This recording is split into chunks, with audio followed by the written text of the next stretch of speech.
YSRCP రెబల్స్కు Chandrababu Naidu serious warning ఇస్తున్నారా? YSRCP party వద్దనుకున్నటువంటి అభ్యర్థులు మాకెందుకని చంద్రబాబు నాయుడు భావిస్తున్నారా అంటే అవుననే సమాధానం ఇస్తున్నారు కొంతమంది రాజకీయ విశ్లేషకులు. ఇక ఇదే అంశానికి సంబంధించి మనతో మాట్లాడేందుకు ప్రముఖ రాజకీయ విశ్లేషకులు జగదేవ్ గారు మనతో ఉన్నారా? ఆయనతో మాట్లాడదాం. సార్ నమస్తే అండి. నమస్తే అండి. సార్, వైఎస్ఆర్సీపీ రెబల్స్కి చంద్రబాబు నాయుడు సీరియస్ వార్నింగ్ ఇస్తున్నారా?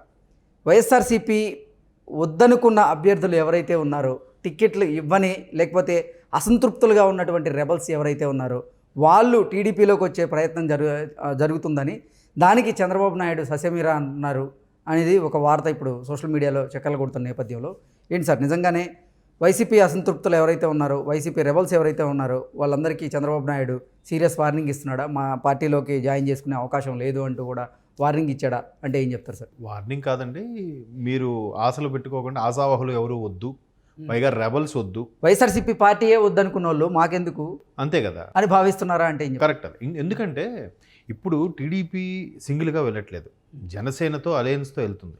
ఇప్పుడు ఈ మొత్తం స్థానాలు ఏవైతే 175 ఉన్నాయో, ఈ 175 స్థానాలని ఆల్రెడీ టీడీపీ జనసేన అలయన్స్ సమన్వయ కమిటీలు వాళ్ళు కూర్చొని చర్చించుకోవడాలు, ఏ సీటు ఎవరికి ప్రాధాన్యత, ఏ సామాజిక వర్గం సంబంధించింది, ఆ సామాజిక వర్గం ఎటువైపు మొగ్గు చూపుతారు, అక్కడ ఏ అభ్యర్థి పెడితే మనకి ధీటుగా ఉంటుంది అనే దాని మీదే చర్చలు జరుగుతున్నాయి. ఇంకా అదే కొలిక్కి రానప్పుడు, ఈ ఆశావహుల విషయమే మనకి తేలినప్పుడు ఇంకా రెబల్స్ ఎందుకు? ఆల్రెడీ అక్కడ నచ్చక బయటకు వచ్చారు. అదే ఒక 2 ఏళ్ళ ముందుటో 3 ఏళ్ళ కిందటో వచ్చి ఉంటే ఆ లెక్క వేరు. ఇప్పుడు ఎలక్షన్స్ ముందు రావడం ఏంటి అంటే, ఆ పదవి అయిపోయింది అక్కడికి, అది అయిపోయింది కాబట్టి ఇప్పుడు రావాలని ఉద్దేశమా? అది కరెక్ట్ కాదు కదా. కాబట్టి ఒకసారి ఎవరైతే వస్తామనుకుంటున్నారో వాళ్ళందరికి కూడా చూచాయిగా ఈయన ముందే హింట్ ఇచ్చేస్తున్నారు, ఎవరు అవసరం లేదు, మా దగ్గర జనాదరణ అభ్యర్థులు ఉన్నారు అనే సంకేతాలు ఇస్తున్నారు. అండ్ మోర్ ఓవర్ ఎందుకు ఈ స్టేట్మెంట్ ఇవ్వాల్సి వచ్చిందంటే, మనం రీసెంట్గా చూస్తే మంగళగిరి, గాజువాక, తర్వాత బాలినేని శ్రీనివాస్ గారు, రీసెంట్గా ఇంకో మాజీ మంత్రి కూడా నాకు సీట్ ఇవ్వకపోయినా పర్వాలేదు, ఆయన మాట మీద నిలబడతాను, ఆ పేరు నేను రివీల్ చేసి ప్రస్తుతం ఆయన కూడా ఒక స్టేట్మెంట్ ఇచ్చారు, ఒక మాజీ మంత్రి. నేను నాకు అక్కడ ఆ స్థానంలో నా బదులుగా ఇంకెవరిని పెట్టినా పర్వాలేదు, వాళ్ళకి సపోర్ట్ ఇస్తాను, మాకు అల్టిమేట్గా ముఖ్యమంత్రి జగన్మోహన్ రెడ్డే కావాలన్నట్టుగా ఒక మాజీ మంత్రి కూడా స్టేట్మెంట్ ఇచ్చారు. అది రేపు మోపు కూడా అతని పేరు కూడా బయటకు వస్తుంది. ఆల్మోస్ట్ వాళ్ళు అందరూ చూసేశారు. అయితే ఇలాంటి విషయాలు ఇలాగ ఎంత 1 by 1 వస్తున్నప్పుడు వీళ్ళందరి ఉద్దేశం ఏంటి? నెక్స్ట్ ఏ గవర్నమెంట్ వస్తుందో వాళ్ళకి అర్థమైపోయింది, వైసీపీ పోతుందని కూడా అర్థమైపోయింది. కాబట్టి టీడీపీకి కానీ జనసేనలోకి వెళ్ళే ప్రయత్నం చేస్తారు. సో ఇప్పుడు చంద్రబాబు గారు ఇలా చెప్పడం వల్ల ఎవరు కూడా రారు. అండ్ మోర్ ఓవర్ వాళ్ళ రిజైన్ చేయడం వల్ల ఇక్కడ ఆల్రెడీ టీడీపీ జనసేన కూటమిలో ఉన్న అభ్యర్థులు కొంతమంది టెన్షన్గా ఫీల్ అవుతారు. అరే వాళ్ళు మా నియోజకవర్గం అభ్యర్థి వాడు అక్కడి నుంచి వస్తున్నాడు రెబల్గా, ఇక్కడ ఒకవేళ చేరితే వాడు ముందు ఆల్రెడీ సిట్టింగ్ ఎమ్మెల్యే కాబట్టి వాడికి ప్రాధాన్యత ఇస్తారా టీడీపీ కానీ జనసేన కానీ అనే భయం కూడా వీళ్ళకి కలుగుతుంది కదా. ఆ భయాందోళన పోగొట్టడానికి చంద్రబాబు గారు ఈ స్టేట్మెంట్ ఇచ్చారని నేను అనుకుంటున్నాను. సో ఇక్కడ ఉన్న అభ్యర్థులనే ముందు ఎంపిక చేసుకొని మచ్చిక చేసుకొని, అది కూడా వినూత్నంగా, ఎప్పుడు ఈసారి వినూత్నంగా ఎంపిక ఉంటుంది, అది కూడా అభ్యర్థుల్ని 2 నెలల ముందుగానే ప్రకటించి, అంటే గతంలో అభ్యర్థుల ప్రకటన కొంచెం లేట్ అయ్యేది, ఈసారి మాత్రం అభ్యర్థుల ప్రకటన చాలా తొందరగా వెలువడించే అవకాశం ఉందని కూడా ఆయన చెప్పారు.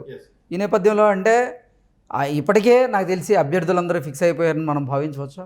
ఎందుకంటే ఇటు జనసేన టీడీపీకి అలయన్స్ ఉండబోతున్న నేపథ్యంలో ఇప్పటికే వాళ్ళిద్దరూ కూర్చొని మాట్లాడుకొని ఏ స్థానం నుంచి ఎవరిని పోటీ చేయించబోతున్నాం, ఏ స్థానం నుంచి ఎవరెవరిని పోటీ చేయించే అవకాశం ఉందనేది కూడా డిస్కస్ చేసి ఉంటారు. కాబట్టి వైసీపీ నుంచి ఎవరైతే రెబల్ క్యాండిడేట్స్ ఉంటారో వాళ్ళని తీసుకోకూడదు అనేటువంటి ఒక భావనలో చంద్రబాబు నాయుడు ఉన్నారు అనేది వార్త. అది వాస్తవమేనండి. అందుకోసమే ఆయన ఈ స్టేట్మెంట్ ఇచ్చారు.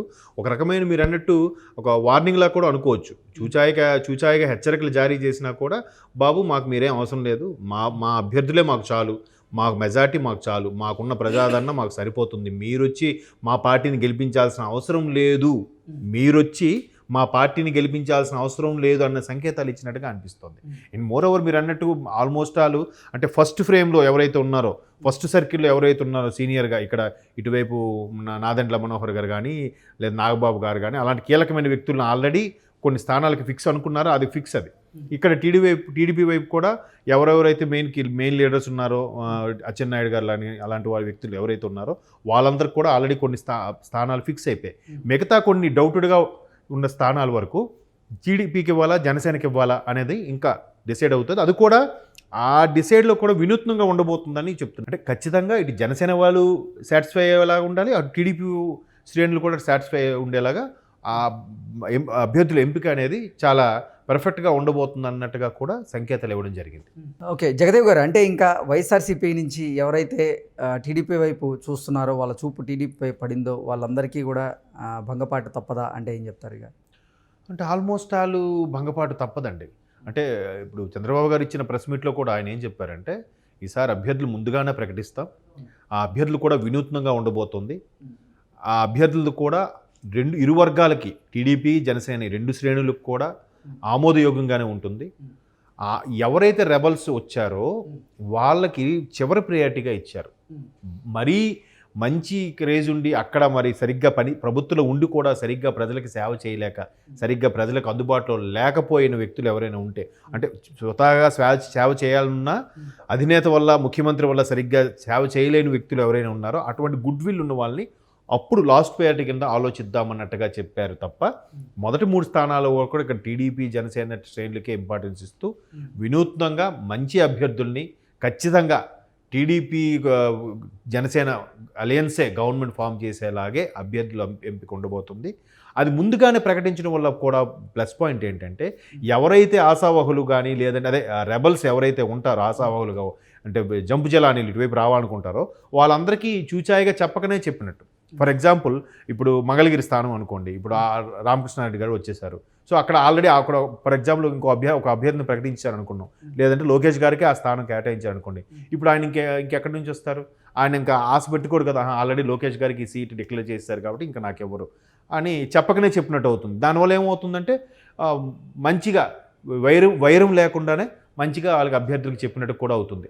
ఒకవేళ వచ్చి జాయిన్ అయితే అవనండి సభ్యత్వం తీసుకుంటారు, తర్వాత బాగా ఉంటే కనుక రేపో ఫ్యూచర్లో నామినేటెడ్ పోస్టులు కానీ ఇంకా ఫర్దర్గా ఇంక దేనికైనా అప్పుడు ఇంకా మంగళగిరి మున్సిపాలిటీ అలాంటి వాటికి చైర్మన్ పదవులు వాటికి కేటాయించే అవకాశం ఉంటుంది. అంటే మరీ వాళ్ళ బిహేవియర్ బాగానే ఉంది, లేదంటే ఇక్కడ ప్రతిపక్షాలతో దుయ్యుబట్టడము, మరీ చీప్గా మాట్లాడడం కాని వ్యక్తులు ఎవరైనా ఉన్నారో అటువంటి వాళ్ళని తీసుకునే ఛాన్స్ లాస్ట్ ప్రయారిటీ కింద ఇచ్చేలాగా కనిపిస్తుంది. జగదేవ్ గారు, ఇప్పటికే వైఎస్ఆర్సీపీ రెబల్ ఎంపీగా రఘురామ కృష్ణరాజు గారికి పేరుంది. అలాగే నెల్లూరు జిల్లాకి వెళ్ళేసరికి వైఎస్ఆర్సీపీ రెబల్ ఎమ్మెల్యేగా కోటంరెడ్డి శ్రీధర్ రెడ్డి, అలాగే ఆనంకి సంబంధించి వీళ్ళిద్దరి పేర్లు కూడా వినపడుతున్న నేపథ్యంలో వీళ్ళకి టికెట్లు ఇచ్చే అవకాశం ఉందా చంద్రబాబు నాయుడు రాబోతున్న ఎన్నికల్లో అంటే ఏం చెప్తారు? అవకాశం ఉందండి. ఎందుకంటే వీళ్ళు ఇప్పుడు ఎలక్షన్స్ ముందు 2-3 నెలలుగా రిజైన్ చేసి వచ్చేవాళ్ళు కాదుగా. ముందుగా ఇంకా ఎలక్షన్స్ సరే నెక్స్ట్ ఇక్కడ గవర్నమెంట్ పోతుంది కాబట్టి జంప్ జలానిగా వచ్చేవాళ్ళు కాదు కదా.